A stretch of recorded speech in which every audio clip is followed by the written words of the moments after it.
you've always been like, I think the person I follow on Instagram that puts out the widest range of content, I think.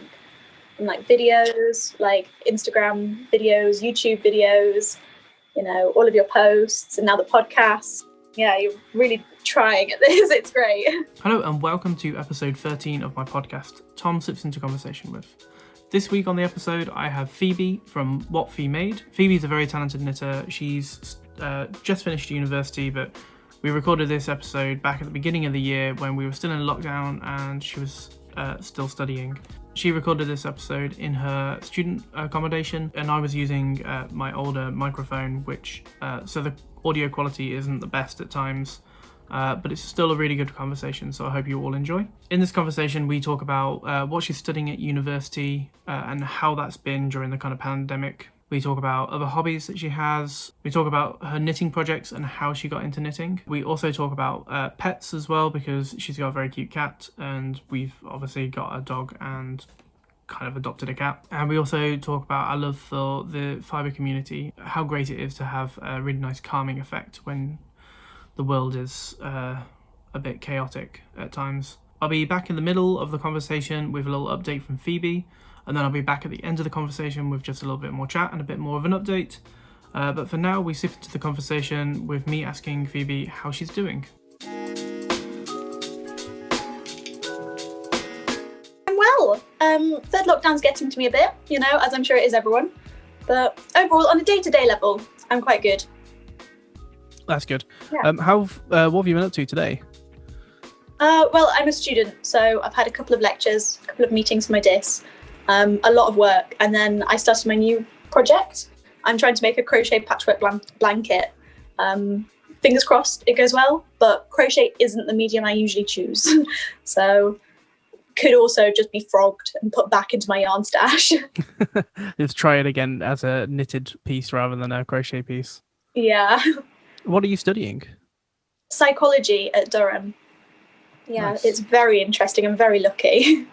Yeah, are you from Durham originally? No, I'm from Yorkshire originally, so not too far away, but I moved up to Durham in my first year, and I've been here for now my third year, so a little while. Cool. I was kind of getting a hint of a kind of northern accent, but I couldn't quite place it.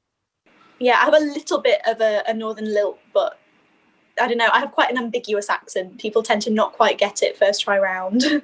Yeah, I think it's because I'm from the Midlands. Like, we don't have as much of an accent. So I feel like I'm able to pick up accents a little bit clearer than some people. But yeah. Nice. How are you finding university, not being at university? It's difficult. It's certainly weird to just have like my student experience sort of end on a random Thursday in March in 2020, but I guess you've just got to take it as it is. There'll be other opportunities in my life to live like a student, I'm sure.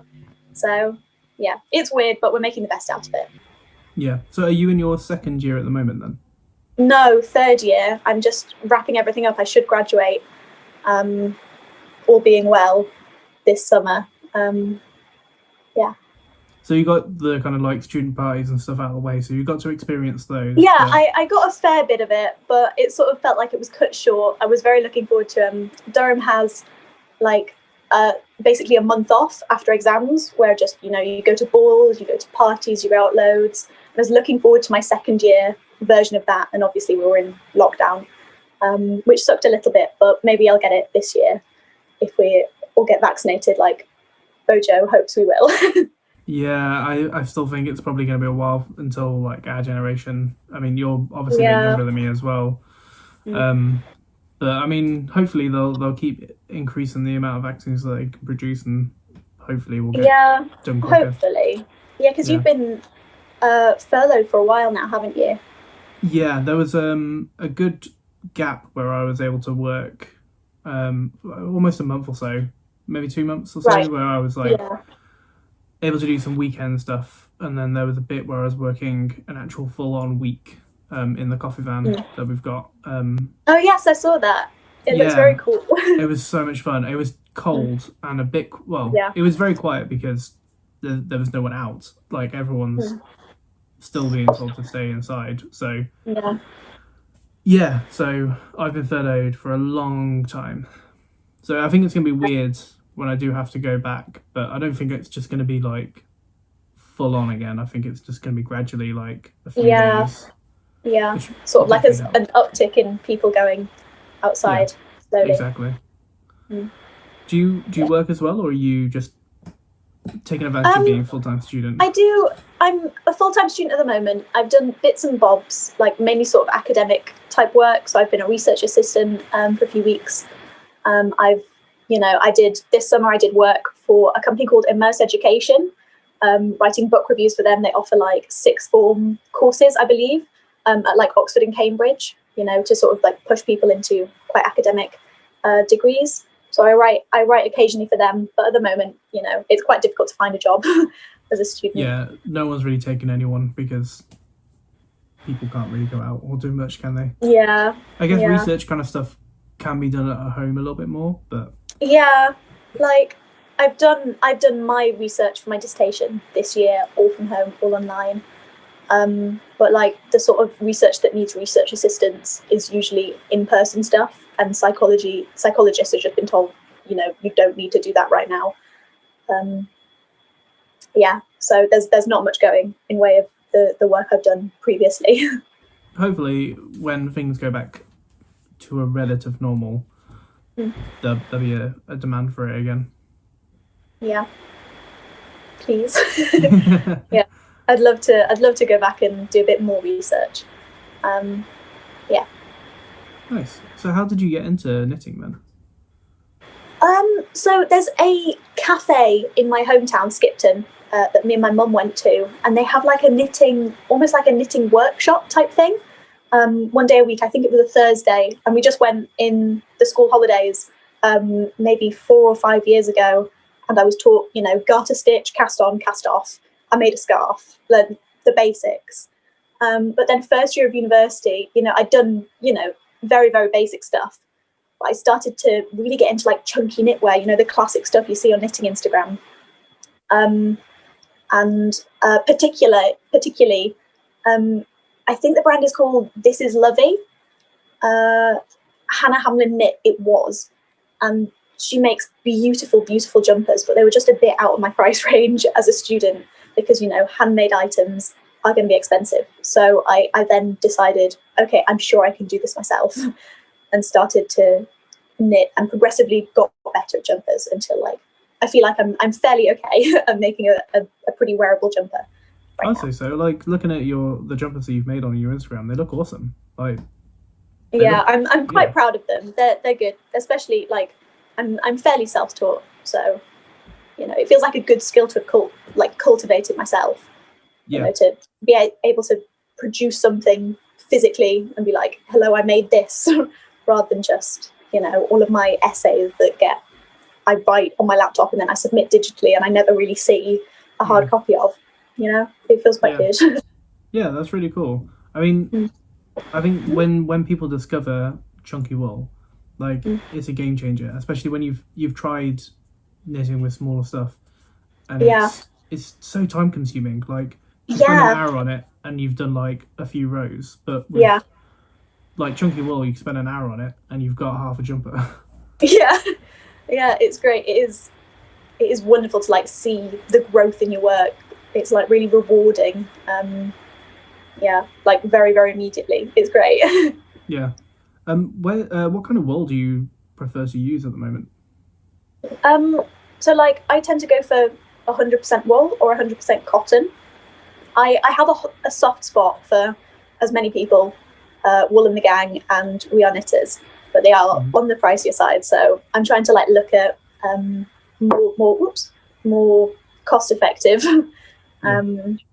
yarns at the moment. So I would recommend checking out Drops Eskimo. Yeah, I've seen a lot of their stuff. It looks really lovely. It's a bit thinner than Crazy Sexy Wool, but it's again 100% wool.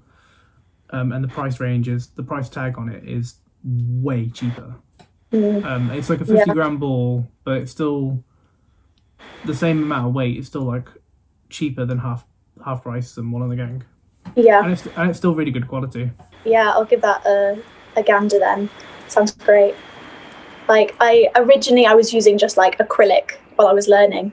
But I decided to treat myself to some nicer stuff if, I'm making items that are going to be in my wardrobe for years to come. Yeah, exactly. Yeah, if it's going to be something that you're going to want to wear and keep, you're happy to spend that little bit of extra money. Like if you were in a shop as well, if you see an item that you're gonna buy and it's gonna last a long time, you're gonna want to invest in it.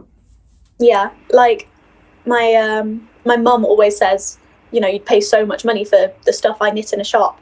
So yes, the yarn is a little bit on the pricey side, but also it's a lot cheaper than a jumper I would buy of the same quality. And it's more personal as well, and you can make it fit you exactly how you want it to fit. Yeah, completely. Yeah, and like I like the oversized stuff, but oftentimes with an oversized knit, you end up with like long arms. You look like Mr. Tickle. So it's good to be able to like. Yeah, you can do those kind of balloon sleeve kind of things, so you've still got loads of room, but it can actually fit the length of your arm, so it's not just like dangling down. Yeah. Yeah, and I've started to like take apart some of like knitwear I have bought in shops and just repurpose the yarn from that and sort of make it into the same jumper, just a slightly altered version. That suits me better and fits me better. It's great. I love knitting. It's such a good skill to have, I think. That's really cool. I've heard that as like a growing kind of theme. Like I spoke to Ezra Marty as well, and she uses a lot of like reclaimed wool and stuff like that, and never really buys anything first hand. It's always second hand. And that's wonderful. Yeah, I really like the idea of that, but I think it's kind of hard to, if you end up wanting to sell stuff, it's kind of hard to have a consistency. But yeah, if that's your brand, like for her, it works because that's her brand. Yeah, I have like looked at quite a lot of like secondhand yarn in Oxfams and stuff, and there is some really nice stuff you can pick up, but then trying to get something for a specific project can be quite difficult. You've just got to sort of take what you can. Yeah, if you're looking at doing like a patchwork jumper or scarf or something, then yeah, looking in charity shops is a good idea when they're open. Yeah, probably not for a while. Yeah, still a while to go, but yeah. But I think when I started, I picked up some wool from charity shops, and it was a good way of like getting some cheap wool that I could just practice with. What's your favourite project that you've worked on so far? Oh gosh, it tends to be my last project. I'm sure all knitters are like that, but whatever I've last completed, I tend to wear loads and loads and loads, and then I finish another jumper and I wear that loads and loads and loads.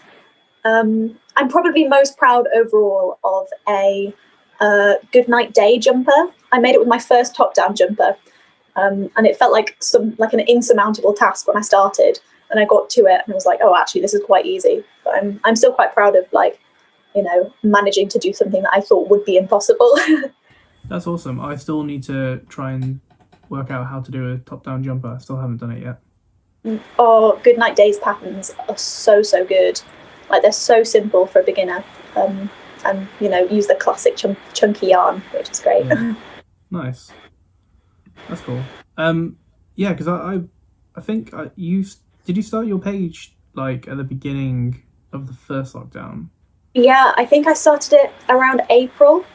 Originally, I was going to post, everything I make, because I make quite a lot. I cook, I bake, I crochet, I do art, but then the sort of knitting side of it took off. And I was like, I guess this is what I'm doing.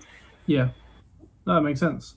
Do you have a page for your art and your other projects and stuff? No, I'm not as good at it as I am with knitting, so it tends to just be for me. Fair enough. I occasionally post it to the page, but yeah, because I see that I think you do a bit of baking. That was like one of your nearly first posts as well. Do you enjoy baking and cooking and stuff like that? Yeah, I love baking. It's fun. I'm not great at it. Recently I made a tray bake and I took it out the oven, and just the whole centre of it had collapsed. So I've got the top of a tray bake and the bottom of a tray bake, and then like the middle's just not present because I took it out of the oven too early. So it can be a bit hit and miss, but I do really enjoy it as a hobby. That's cool. Yeah, I think cooking can be if you just kind of like get into it, it can be like a really good like mindful thing to do as well. Yeah, completely. Like, I love to cook for my friends, which is obviously quite difficult at the moment. But once we're out of this lockdown, I intend to have loads and loads of dinner parties because I love to cook for the people that I love. Yeah, it's the same here. As soon as like things are safe, or me and my friends have got vaccines, I'm getting loads of people around. Even though our apartment's really small, I'm gonna get everyone around. Yeah, what sort of hobbies do you have then? Yeah, I also, like, university-wise, I write for the university newspaper quite a lot for Latinate, which is, again, something creative and quite fun to do, and also, hopefully, quite good for my CV when I do eventually graduate. So, yeah, that's fun. Eventually, I'm thinking about a career in journalism at the moment, but it's quite a difficult field to break into. Yeah, I guess if you have a blog or something that you can just kind of post online as like a bit of a record. Yeah, I used to have a blog where I'd like write psychology essays and publish them, but it never really, I think it was mainly just me and my friends that looked at the blog, so I ended up just writing the same stuff but then keeping it private for me. Yeah, that's cool. Where do you find your inspiration for when you're writing your pattern? Do you more so follow your patterns, or do you like to create your own stuff? Oh, I just sort of ad lib as I go, and then I tend to write up my patterns afterwards so I can go back and refollow them if I want to make a really similar jumper. And eventually I'd really like to publish some patterns, because, you know, there are a few jumpers where people have been, I'd really, you know, said they'd really like to give knitting my stuff a go. So that's one of my 2021 goals, is to publish maybe like 5 patterns. So nice. Yeah, I but mainly I just kind of, you know, ad lib everything I knit. I don't really follow many patterns unless I'm trying something completely new. But yeah, I'm also, after speaking to a bunch of people, I'm in the process of trying to look at writing patterns. Yeah, it's difficult though. It's really hard, especially if you don't really read many patterns to begin with. And then, like, I really want them to be really inclusive as well. So I would like them to fit everyone or everything if I make dog knitwear as well. Yeah. So it's trying to get my head around how to do that, because every time I think about it, my mind explodes. And I don't know where to start. Yeah. No, it's like trying to make my patterns fit everyone that is what puts me off writing them up most. Because I don't know, most of my friendship group have a really similar body to me, so it just, I don't know who I'd knit them for and who I'd, you know, get to try them on to make sure everything fits. So it is difficult, and I think it is probably a problem quite a lot of pattern creators face. Yeah, it has been a common theme. I think the way that I kind of want to go look into it is not necessarily think about it as for beginners, but for people who are kind of into knitting and know the basics. Yeah. And make the people have to do a bit of work to work out the measurements to actually make it fit them. I think that's probably the easiest way of doing it, but yeah. So just trying to make it, I just want it to be right, because I'm a perfectionist. Yeah, exactly. You don't want to, you know, charge someone for something that's not absolutely perfect. Exactly, yeah. I hope you're all enjoying this podcast so far. Here is Phoebe with a little update of how she's been doing since we recorded the episode. Hi, just a quick video to update you on what I've been doing since me and Tom filmed our episode of the podcast a few months ago. I finished my undergraduate dissertation and I'm currently doing my exams. I should graduate in June, and then I'm, you know, off into the adult world to find a job. Knitting wise, I've not been getting that much done because I've been very busy with university, but I did manage to finally start my zero waste jumper I've been meaning to do for years now, so I'm very excited to have that finished for summer. Thank you, Phoebe, for that little update. Don't forget to like and subscribe, and we sit back into the conversation with us talking about her very cute cat. Yeah, so I live alone this year, even though I'm a student. I was supposed to have a housemate, but I've ended up not having one this year. So it got to maybe the end of the first lockdown, and I just decided I'm going to get a cat because all of my friends were at home with their parents, their family pets, and I just needed a little bit of company. And I've been thinking about it for a while anyway. So I got little Tybalt, which is a name and a half. But he is an absolute monster. Definitely did not think he'd be this much work when I got him, but I do love him. He's really cute, and I like the fact that he like claims your work every now and again as well. Yeah, I'll just put a jumper on the floor, like try to measure it out, and he just goes and lies down and falls asleep on it. I'm like, right, I guess I'm not doing any more knitting tonight then. Yeah. Yeah. Does Mocha do the same thing? Yeah, she isn't as bad now. She will normally sleep at the end of the bed or kind of between us sometimes, and then sometimes if we've got the blind open, she'll like to sit on our shoulders and look outside the window. Aww, quite sweet. Which is, yeah, but it's a pain in the backside because you're like sitting there with a cricked neck, and it's she's getting really heavy. Yeah, I can imagine. Yeah, our neighbour's cat who stays with us every now and again. Before Mocha, she used to sleep on the bed, and if any time I had a bit of knitting around, or if I put my project up on the counter where she normally sleeps, she'll sleep on that rather than her blanket.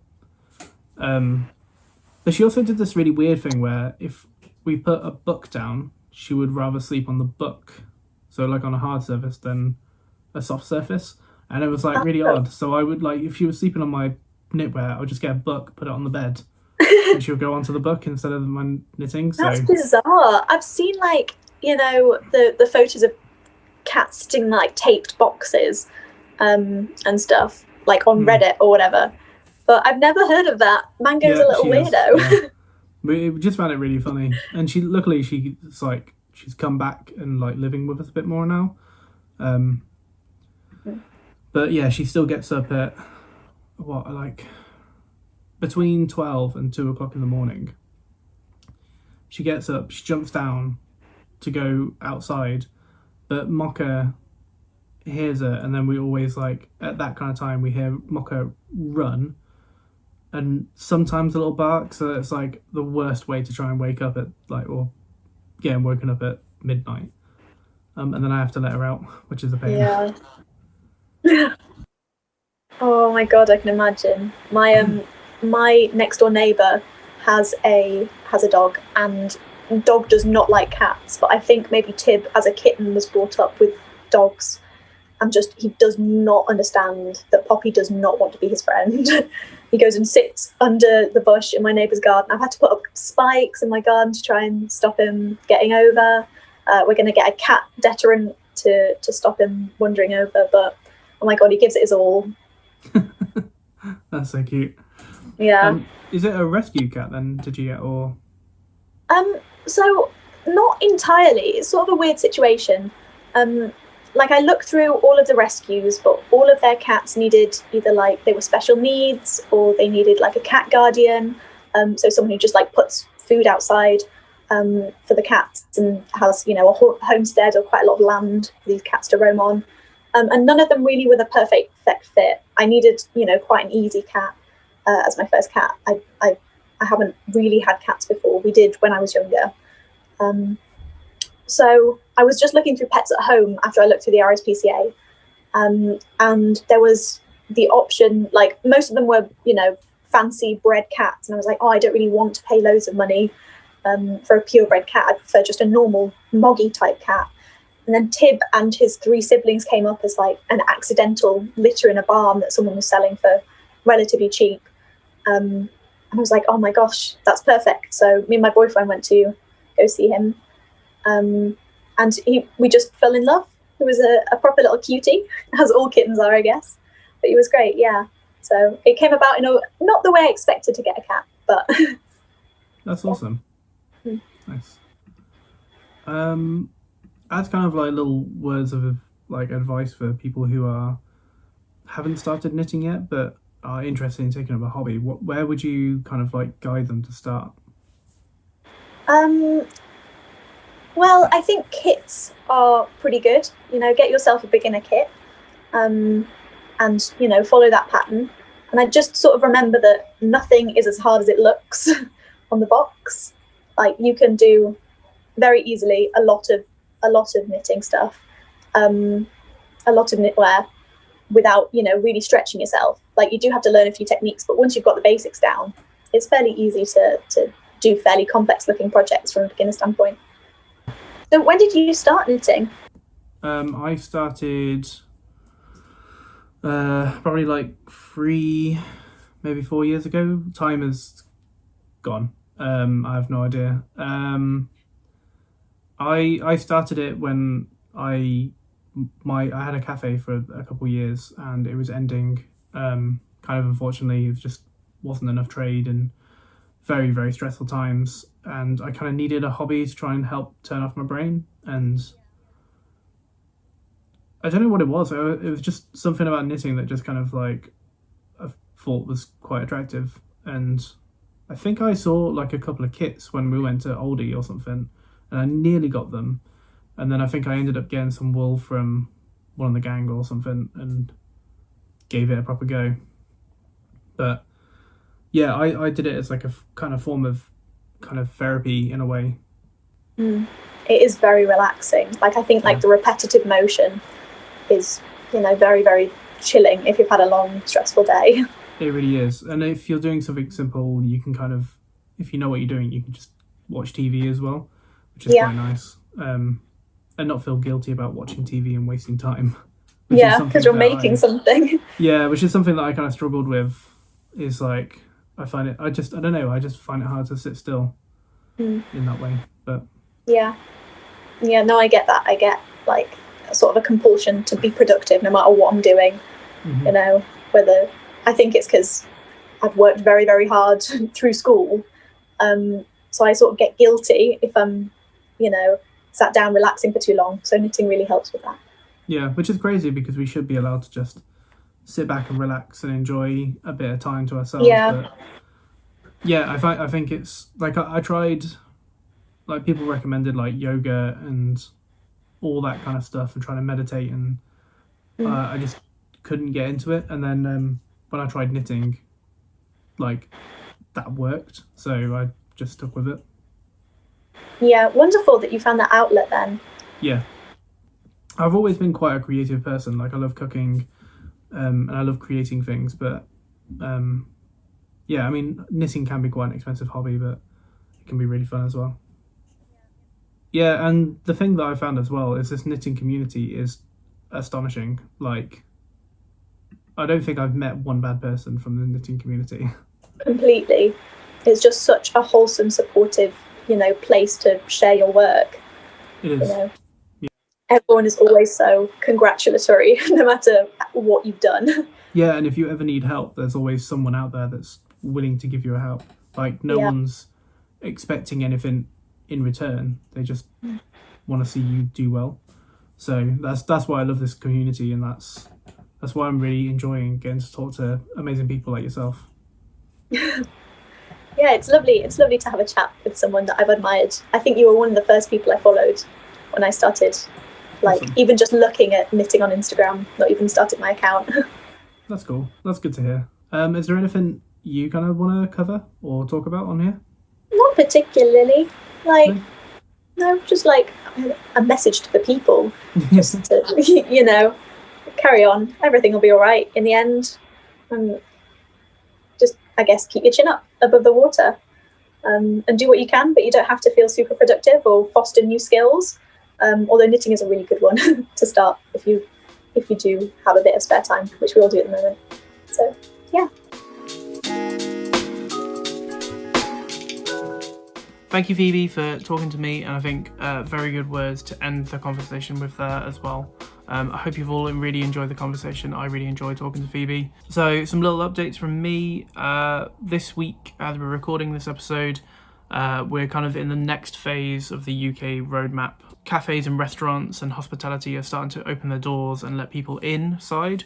So my work has started getting a little bit busier, which is quite nice. I'm in the kitchen, I'm doing coffees, I'm being able to serve customers as well. So it's kind of nice being back at work, but it is quite stressful coming back, which I'm quite glad that I've got my knitting and crafts and puppy and girlfriend and everything to come home to. So just trying to get back into that work-life balance again. So with that, if you can and you feel comfortable enough, please go and support your local independent cafes and restaurants, because it's very important. Everyone struggled through this time, especially kind of hospitality, because there's been so many restrictions on what we have to do, and a lot of us have had to really adapt to what we're doing and the new way of serving people, like the food that we produce as well. So if you can and you feel comfortable enough to go outside, please go and support your local independents. And that's not just hospitality, like local kind of like craft stores and independent like little shops as well. We all kind of need to help support them. This week I've also been doing quite a bit of baking over the weekends. I've really got into making croissants and kind of patisserie kind of stuff. So I'm planning, I've got a couple of days coming up next week that I'm going to be off. So I'm planning on recording a little video on how to make some vegan croissants and pain au chocolats. So that's going to be quite exciting. I had quite a good feedback on my Instagram about people wanting to see how they're made. So I think I'm going to try and record that next week, and it'll probably take me a couple of weeks or so to actually edit that down, because I've still got a few more episodes of the podcast to do. But yeah, thank you very much for watching. Thank you very much, Phoebe, for being on the podcast. Please don't forget to like and subscribe, and more importantly, share the podcast as well. The more people that get to hear this, the more people, hopefully it can help and inspire. Next week on the podcast, I have Ellie from Ellie Joy Ceramics. Had a really good conversation with her, so make sure you tune in next Friday for another episode. See you soon.